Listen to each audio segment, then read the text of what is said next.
Alors, les réactions d'oxydoréduction sont à la base en fait d'un phénomène que vous utilisez souvent, qui est le phénomène des piles. Et donc, on peut fabriquer une pile au laboratoire, qu'on appelle une pile électrochimique, qui fonctionne suivant le principe des oxydoréductions et qui fonctionne suivant le principe des piles classiques que vous connaissez. Alors, pour faire ici une pile électrochimique, on a besoin de deux récipients différents dans lesquels vous avez une solution avec du Fe2+ pour un et une solution avec du Cu2+ dans l'autre.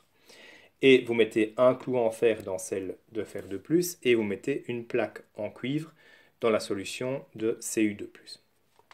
Alors, quand vous avez une pile, eh bien l'idée c'est, donc le fer et le cuivre vont servir d'électrodes. Alors, ce qu'on fait avec les électrodes d'une pile, eh bien on les relie, et on peut même les relier à ce qu'on appelle un voltmètre pour connaître un petit peu la différence de potentiel qui peut exister et donc le courant en quelque sorte que vous allez délivrer grâce à cette pile. Alors je peux déjà vous dire que cette électrode ici, ce sera la borne négative. Celle-ci, ce sera la borne positive. Alors la borne positive d'une pile, c'est ce qu'on appelle aussi la cathode. La borne négative d'une pile, c'est ce qu'on appelle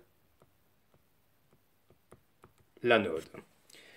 Et donc, l'anode, ce sera le clou en fer, la cathode, ce sera la plaque de cuivre. Alors, qu'est-ce qui se passe? Eh bien, si vous laissez comme ça, il ne se passe strictement rien. Ce qu'il faut, c'est rajouter ce qu'on appelle un pont électrolytique. Pour le faire de manière pratique, il suffit simplement de prendre un papier, et de l'imbiber d'une solution où il y a des K+, et du NO3-.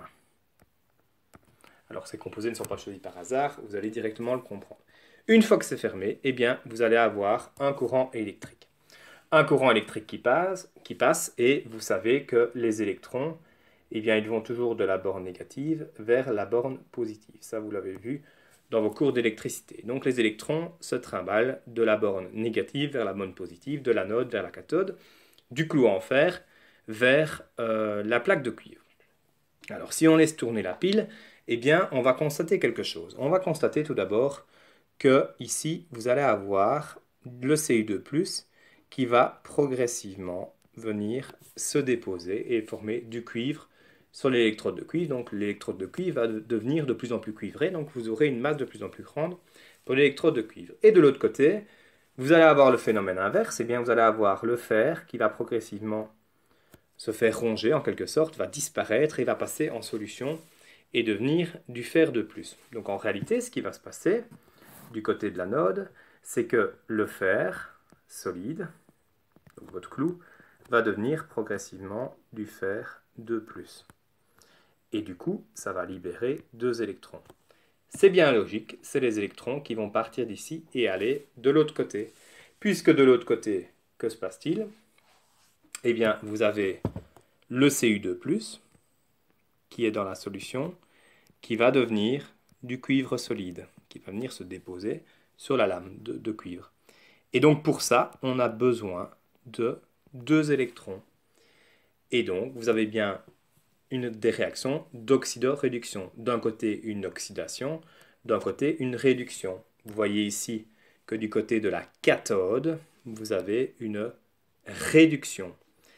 Cathode, réduction, un moyen de retenir, c'est que cathode commence par C, une consonne, réduction commence par R, une consonne également. Du côté, on peut le noter, dire que c'est une réduction, et c'est toujours le cas dans les piles, du côté de la cathode, vous aurez une réduction.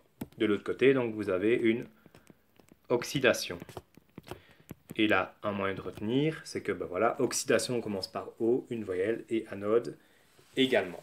Et c'est toujours comme ça que fonctionne une pile, et donc vous allez avoir comme ça du courant qui va passer jusqu'au moment donné où on va manquer de réactif. Alors on peut écrire la réaction globale de la pile. À l'anode, vous avez l'oxydation, donc le fer qui va devenir du Fe2+ plus 2 électrons, et à la cathode, la réduction qui part du Cu2+, auquel on va donner 2 électrons pour donner du cuivre. Et donc globalement, ça va donner quoi? Eh bien, ça va donner du cuivre de plus du fer, qui va donner du fer de plus du cuivre solide. C'est l'équation globale de ma pile. C'est la réaction qui se passe dans ma pile électrochimique.